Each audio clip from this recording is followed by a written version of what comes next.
won the World Cup. It is the fourth time. Hello and welcome back to Women's Cricket Chat. Today it's just me, Georgie. Alex is too busy working, doing other things, but I'm very happy to say we're joined by Australian young superstar Phoebe Litchfield. Phoebe, I would say morning, but it's morning where I am. Good evening to you. Good evening, Georgie. Thanks for having me. No worries. Well, how are you? How are things? Yeah, good. Just plodding along here in Oz. It's good to be back in Oz and getting stuck into some uni and trying to be a cricketer at the same time. But it's good fun. Yeah, how do you do that? How do you manage the balancing of that one? It's actually not too hard.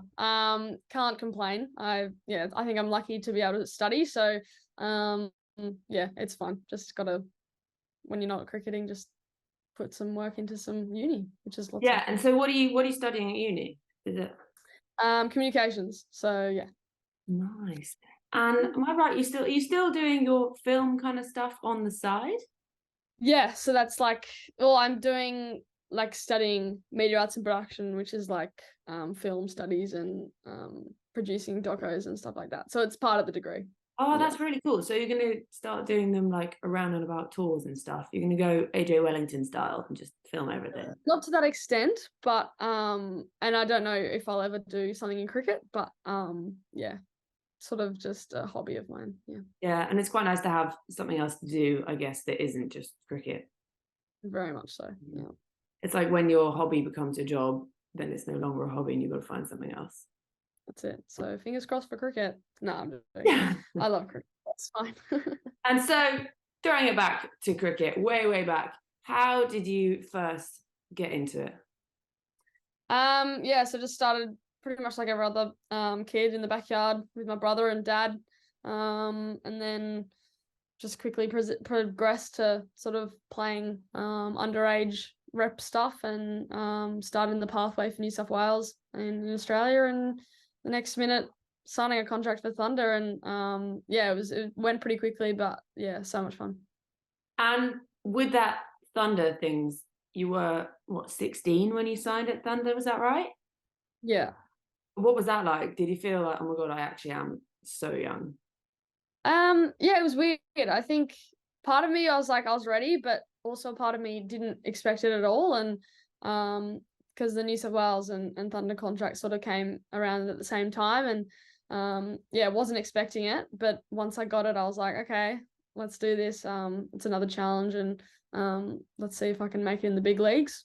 Obviously, it was a shock to the system in my first year, but it was good fun.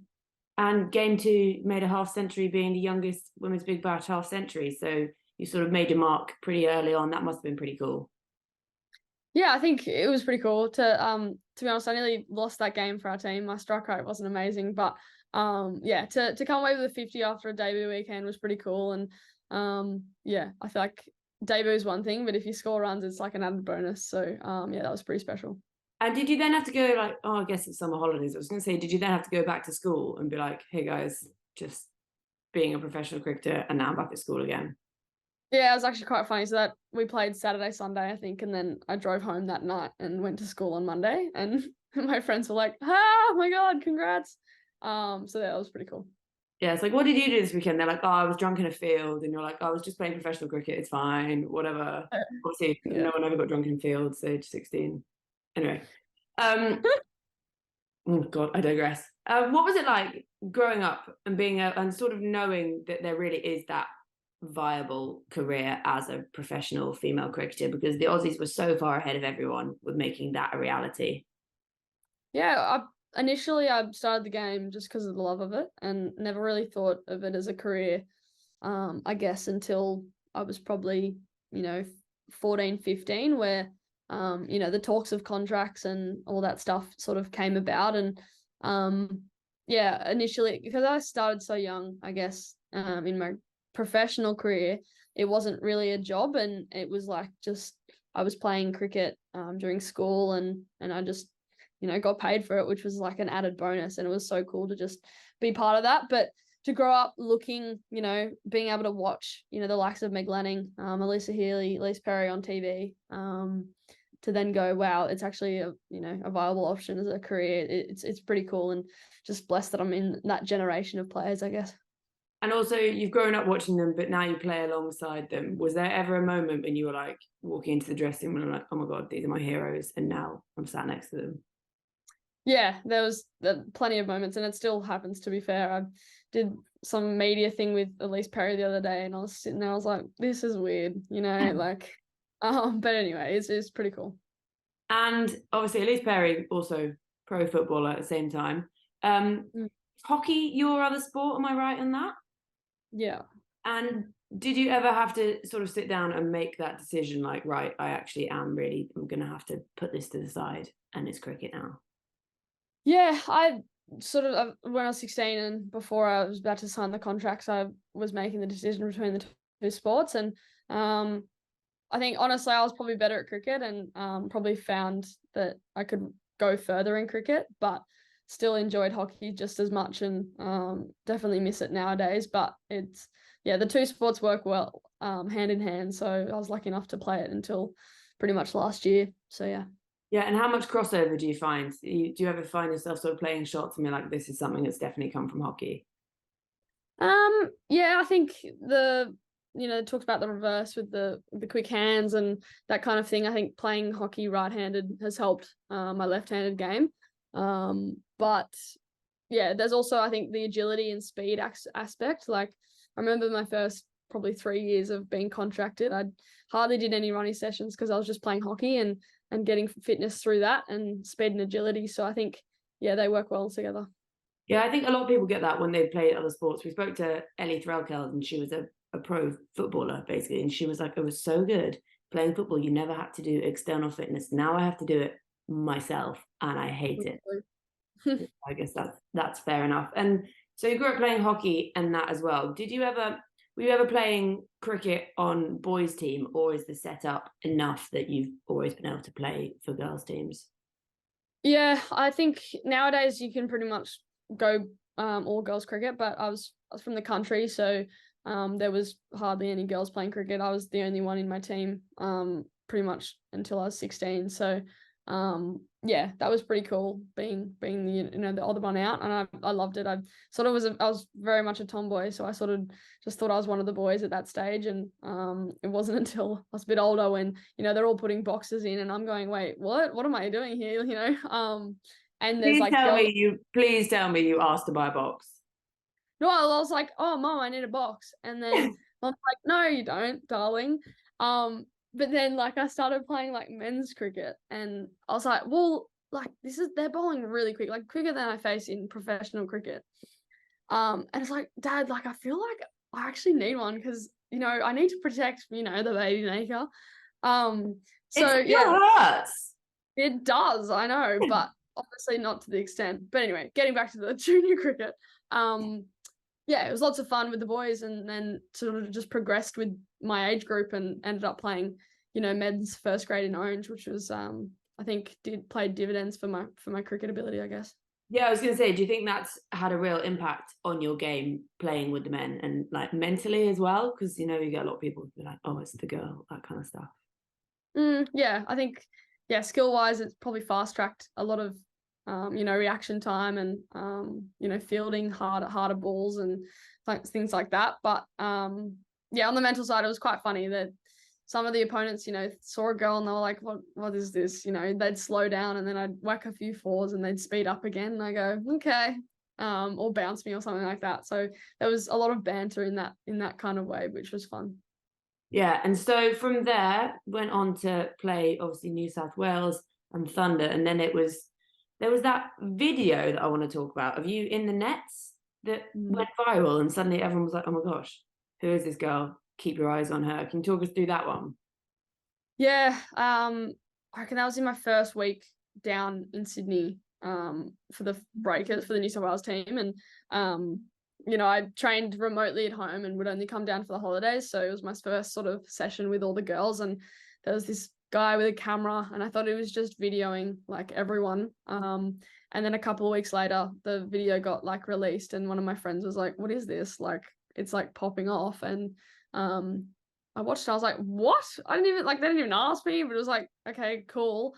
And then it blew up, and everyone was sort of talking about it, which was pretty weird. Yeah. Do you think that's been helpful in your career stuff, especially like the growth of social media, being able to see more of what you do?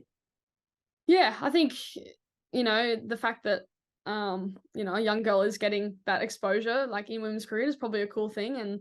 And yeah, I guess it's shows where women's sport in general is going, that we can make highlights reels. Not that I was a highlight reel, but it's getting as much reach as the men, which is cool. And I guess, yeah, looking back on it, I don't know if if that didn't go viral, I don't know if I'd play in I played in this bushfire bash game, which was like a celebrity game when I was 16.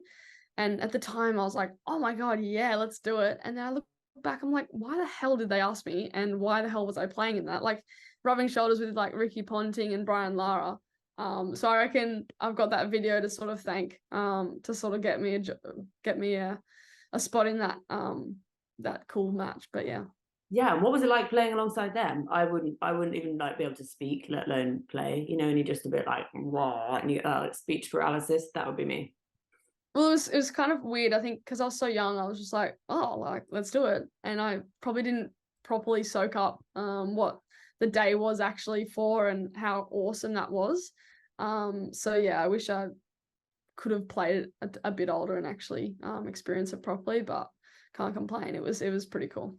But you basically are a celebrity now, so maybe there'll be another one that comes around and you'll be like, yeah, I'm totally actually meant to be here this time, rather than just someone saw a video of me online. You never know. Maybe they'll remember Ricky Ponting, be like, she played in that one last time. We'll have her again. Yeah. Since then, you joined obviously with the Aussies. What was it like to make your debut at the back end of last year now? So not even a year ago yet. Yeah, it was pretty cool. We're in India. I think that's a pretty cool place to play for your first tour. It's just sort of throw you in the deep end, playing in front of 40,000 people, crazy Indian fans, like they just love it. And yeah, I remember that game. I didn't bat, but fielded, and it went to a super over or something like that. So it was just the most hectic game, and I was just like, okay, how good's international cricket? Like, yeah, it was a dream come true, and it was pretty cool to be over there with the girls. Yeah, I'd love to go to India, although I don't do spicy food very well, so I think I might struggle. Okay, good. And someone was talking about a Nando's order the other day, and they're like, no one can have lemon and herb or plain, and I was like, yeah, please, please. I have to like wash the sauce off because I can't do it. Because like the plainish one, like no sauce. Yeah, like just don't touch it with anything. Put some salt on it and that'll be fine. That's me. Yeah. And so within this, not even a year now, you've now made your debut in all 3 formats, which has been the most memorable because you were obviously part of that 5-day Ashes Test match as well, which was pretty damn cool. Yeah, that was pretty epic. I think the baggy green is sort of, I guess, a tier above, I think, both of the formats. And so yeah, that was pretty epic, but also can't go past the T20, like the first game for Australia in India. That was pretty cool too. So it's a tough tie between them, I reckon. And I was reading Melinda Farrell interview with you about how when you were younger you used to dress up with your brother and play in those replica baggy greens. So what was it like to sort of come full circle from backyard cricket in a replica baggy green to playing Ashes Test match cricket and getting an actual one? Oh, it was so cool. I remember I got the cap, and then that night, sorry, there's a car outside. I probably should have closed my window, but yeah, I remember getting the cap like that day, and then that night in the hotel room, I was just like wearing it. And I was just like pajamas, like sleeping in it, wearing it on my laptop, like doing something. I just like had it on my head. I was like, I'm not taking this off. So yeah, it was pretty cool. And sending selfies to my dad going, oh my God, like it's true. So yeah, it was pretty cool. And do you have your number on it? Does it have a number? On the inside, yeah. What number are you? I think it is. I say my ODI cap's 148. My T20 60. I reckon my test is like 132. Okay, cool. But the thing is, you have it on your head for so long that you couldn't look at it. So that's why. Oh, that is that. Oh my God. Wait, no, actually. Oh, you have it. There you go. in my small room. Oh, 183. 183, lovely, good. Lots of Test cricketers. I guess that's what everyone was playing back in the day. And do you find that it gave you sort of a drive to want to play more red ball cricket? I think that's something that there could be a space. Yeah. I think after that 5-day test, I was like, this is sick. To be honest, I couldn't play like a 5 test match series. I reckon that would just be crazy. Like the men, like after that first test, I was buggered, and I didn't even bowl. So it was pretty fun, and I can see us sort of playing more of it and sort of like feeding into the domestic like junior stuff, which would be cool. Yeah, I thought it was epic. I mean, I was exhausted and I was just watching for 5 days. So I don't know how you guys all felt. It was draining. That Tammy double 100 was insane. Who else do we have hundreds from? We had hundreds from everyone. Just runs in all directions. It was good. It was mad. And what was the reaction like to this Ashes series back home? Because it was mad here. It was like full on Ashes fever, men's and women's, which was pretty cool. Yeah, we definitely felt that while we were over in the UK. The buzz around it, which is cool. I don't know about home. I think it's hard to, you catch the first sort of session at night, but then apart from that, you sort of miss most of the games and you wake up the next morning. But apart from that, I think, I reckon everyone was just like, this is really cool. Everyone, like England and Australia are pretty much on par here. And yeah, I think it's just really cool for the women's game and the Ashes sort of history that our competition's getting so close now. And to be fair, I reckon England outplayed us in most, not if all, but all the games. And sort of just lucky that the test was worth, 4 points in the end. I think that's right, 4 points. But yeah. And you came into that mega successful team, and then there was, you very much had the favourite branded on you to come into the Ashes. Was there ever a time when it was a bit like, as a team, it was almost disappointed that you weren't further ahead or absolutely dominating? I don't know. I think it was a challenging series in that space that, I haven't been in the team for long and I don't really know what it's like. But losing was like, oh, this is weird, and I've sort of felt that there was a bit of like we need to win this. Like there was a bit of panic at some points, but we always felt that we just didn't play our best cricket, and we felt that if we played our best cricket, we're a better side than them. But we just didn't put all three sort of aspects on the park at one time, and England did, and they got the reward for it. And do you think the crowd had an impact? I don't know. It definitely helped them, I reckon. And at times when we'd lose a wicket or they'd get a wicket. They'd get a wicket.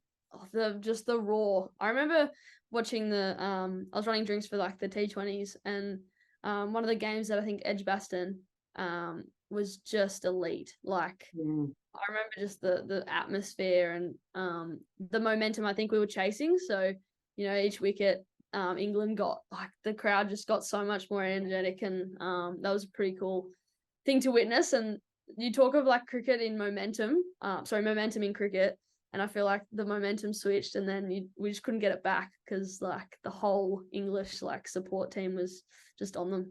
Yeah, and I think there were record crowds in basically every game in that series. Edgbaston, I just think of I got mega excited because I'm a child. When they brought the ball on with the little car. Did you see it? Yeah. Yes. It was amazing. I was like, what is, and then if they zoom in on it, it's got a little picture of a dog driving the car. Because like Vitality's logo is the dog. And that just set me off for the day. I was like, I don't care what the cricket does. I'm sorted. Tick. That was great. I remember being like, what is that thing doing? And then I was like, oh my God, there's a ball on it. And then the umpire just like picked it up like nothing else is like it was so funny watching the confusion of all the fielders. Everyone was like, what is going on? Like, what is this your new version of a streaker? Like, what is happening? People can't be bothered to run on themselves, so just like send my remote control car. It's way funny. Yeah. I think it's way funny. That's cool. Yeah, and then so following on from the Ashes, you then went off to Ireland where you scored your maiden white ball century. How good did that feel?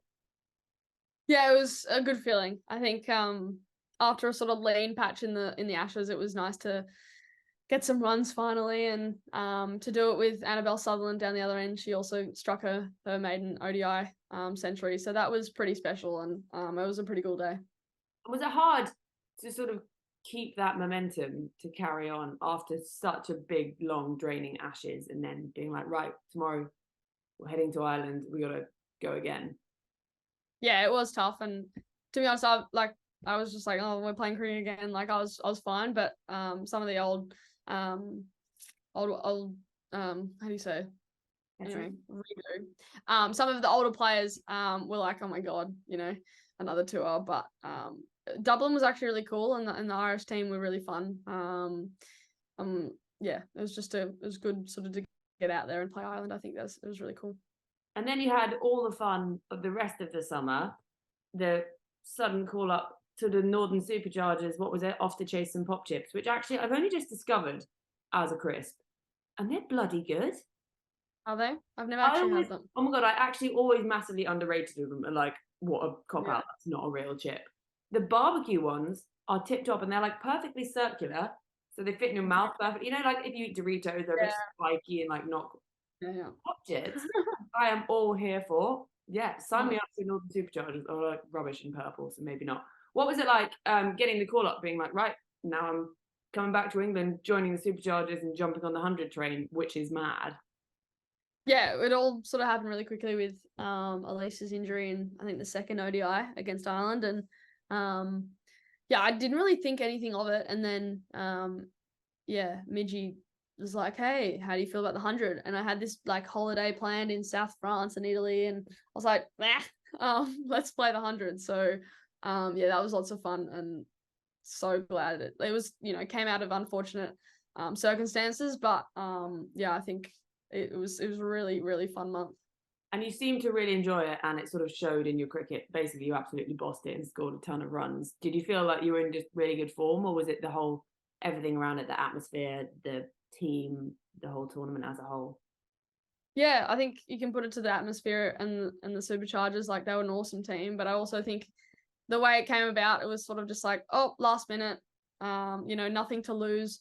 And I sort of took that into the way I played. I was like, may as well just go out there and try to bat as quick as I can. And I think you got to do that in the 100. And T20 is probably my least, successful format, just because of my, my power and striking ability. So I was keen to sort of just try things, and fortunately they came off. Probably, another month it would get out first ball or hit some of the balls like to fielders. So I think it comes about with the luck of cricket, but I had lots of fun.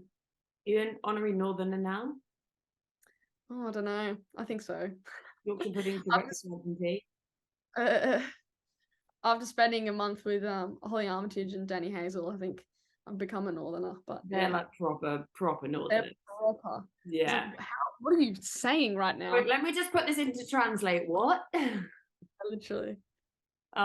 It's a strange old place, the North. We like the North. I like to think I'm half Northern. My mum's Northern, so I count, sort of.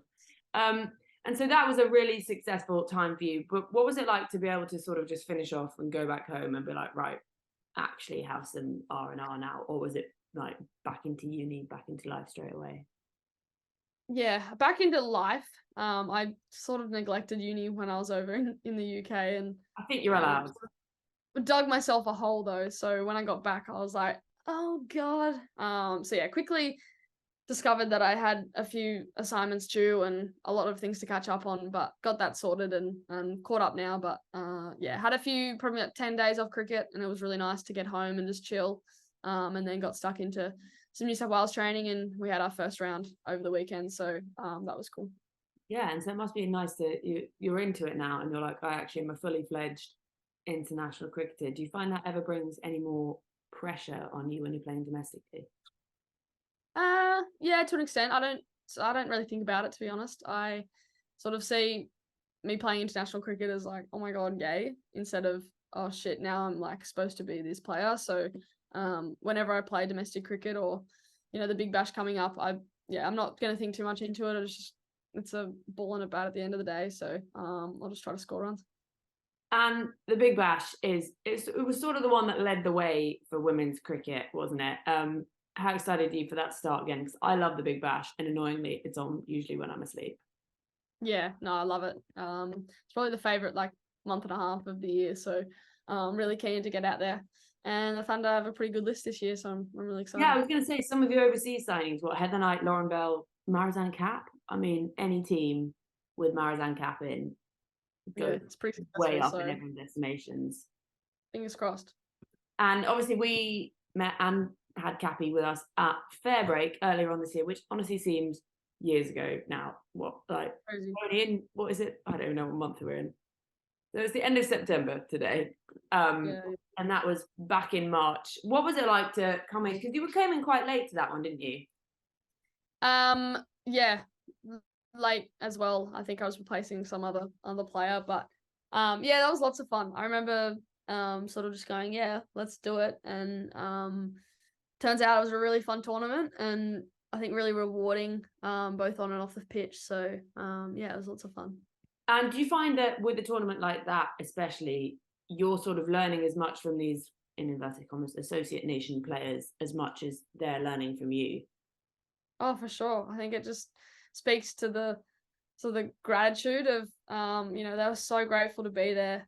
They just play cricket for the love of it, and sort of reminds you why you started playing cricket, and how cricket can sort of take you places all over the globe. And we're lucky enough, you know, I was lucky enough to be born in Australia, where you know, those kind of skills get you paid, and you can sort of make a career out of it. But could have easily been born somewhere else in these associate nations, and they don't get the same opportunity. So it sort of just makes you really grateful, and yeah, just sort of puts it into perspective, I guess. Yeah, and how much did you enjoy that as a tournament and in Hong Kong? Because I thought it was really cool as a place. Yeah, Hong Kong was great. Yeah, Hong Kong was cool. but Lots I'm of sure things to take it in. definitely rained a lot more than I thought it was going to. I agree. Yeah, weather was quite shit, but no, on and off the field it was pretty cool, and that little ground was so funny. Yeah, and also you went on to win it, which was quite cool.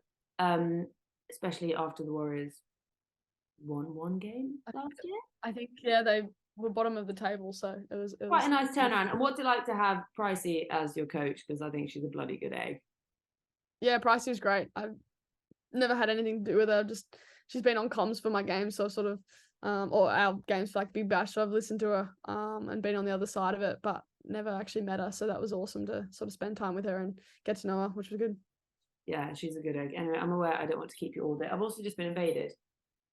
Oh, hello. He, she. This is Tuffers.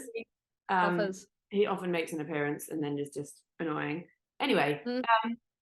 We always like to finish these off. God, look at my hair today. I'm so glad this is a podcast. We always like to finish these off with some quick fire questions. So one we really like is, what's the best sledge you've ever used or heard? Ooh. God. I don't know. I don't really. Too nice. I don't know sledge. I'm trying to think. I had some like brutal ones as a kid, which was actually quite sad. But it was like I remember playing this. Actually, let's not do that one. Okay. No, tell me. I'm so intrigued now. Oh, it was like this guy, and I was like struggling at the other end. We were playing some school cricket. I was struggling at the other end, you know, and then he was like, "Oh, you're just leaving all the work for the men," and I was like, "Excuse me." So yeah, that was probably the worst sledge, as in like, Yeah, but, as in like go and kick him in the box kind of vibe. literally. Yeah. But you know, the stock standard, you know, more leaves than a tree. I love those ones. Nice. I like there's one that we always used to use was send those bales to Wales, and it's like the worst sledge ever. And that's my kind of humor, you know, the really terrible, not funny, not actually insulting. Or some people saying that they like anti-sledge. So they start saying really nice stuff, and it's like, you look amazing today. Oh my gosh, your hair looks so good under your helmet. And the person is like, and then gets distracted, which is way more fun. It's fun. I don't know if you have cricket teas in Australia like we have a cricket tea, but what's your favourite food item at a cricket tea? Okay. I thought you were about to say like cricket tea, like, you know. Oh, like special tea that we drink at cricket? Like, yeah, I was like English breakfast. No, it's not green because that takes like licking an ashtray, I've decided. Yeah. No, whenever I'm trying to like just eat it at a cricket game. It's usually like a wrap with a banana in it, which is like really odd. But I like roll it. I just like put the banana and I just roll it up in a wrap. And I was like, oh, that was weird. I just ate it. Mm. People go, what the hell are you eating? And it's just like this like wrap. And then yeah, it's got a banana in it. It's like a crepe.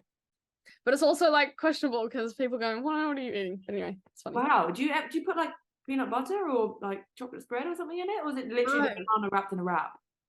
Yeah, most of the time. Well, a bit of butter maybe sometimes. Or peanut butter actually. I can do that. Or honey. Oh wow. So this is that you've come a long way from fairy bread. Yeah, yes. Well, the fairy bread is actually so good. It is Yeah. good. And Milo. Obviously everyone loves a Milo. Very good. Best place you've played cricket. Ooh, Lords. Yeah, and what? Side note, what was it like coming back there after visiting it 10 years ago and to actually be there to play? That was cool. Yeah, it was sort of like a full circle moment. I was like, whoa, this is cool. Love a full circle. Who would be your dream bowler to hit for six? In the women's game? Yeah, any? God. I reckon I've watched you know Sean Tate, the Wild Thing? I've watched his spell against, I don't know who he was bowling against, but anyway, it was like when he was bowling as quickest balls ever. And like imagine if you just like stood there and just smacked him over the head. Like Yeah, that would be nice. pretty. I'd like that. The dream place you would like to play? Dream place. Ooh. I think the MCG is a bucket list. Yeah, nice. If not cricket, what would you want to do? Literally, you can do anything. You can be like president. Movie star. Oh, nice. Nice. What kind of Yeah. movies? Comedy? No, like I reckon like dramas, like thrillers. Yeah. So you get Oscars because comedies don't get Oscars. So Oh yeah, fair. You get Oscars, you get on the red carpet. I wouldn't have Yeah. minded being in Barbie. That would have been fine. I've been that would have been sick actually. Yeah. Yeah, anything with like a stupid dance scene as well. I reckon Barbie can win Oscar. Being that, that's fine. Actually. Cats or dogs? Dogs. Last TV series you binge watched? Oof. Sex Education. Oh, it's on my list. I keep meaning to and I haven't got to it yet. Last book you read? Oh God. No one can ever remember because none of us read books. I reckon it was like a year 12 text, so like The Tempest or something. Oh God, what was that like 2 years ago? God, Phoebe. Oh, what a drag. Also, your school uniform when I was stalking your Instagram is amazing. Those long skirts. I was like, wow, that is surely it was absolutely oh, did you wear a different one in the summer, I guess? But oh my goodness. No. Well, it was cold, like orange is cold, like it snows there, so yeah. Yeah. Because I worked at Pymble where Elise Perry went to school, Pymble Ladies College in Sydney, and they had like summer ones and winter ones, but they didn't have the crazy it long doesn't go down to the floor. You can still have your pajamas on underneath and no one would know. We do. You just like wake up, put your pajamas on, or have like your sport. Like I literally just put my tights and my hockey, like because I had hockey training after, and would just like be in my hockey outfit, and then. Please tell me you had your shin pads on like all day. Yeah, of course. Just go around like kicking things, be like, guys, I got solid, my shins up. Anyway, God. Favorite music or artist? Ooh. I love Olivia Dean. She's actually British, but yeah. What's your go-to order from Deliveroo? Oh, Uber Eats from over here, but Deliveroo. Either or. A lot of that in the UK. God. Yeah. It's I reckon like Mexican, like a burrito bowl. Love that. Love that. Nice. Not a like a taco around a banana, no. No. What's your favorite thing to do to unwind outside cricket? Yeah, put a good movie on, just chill. Nice.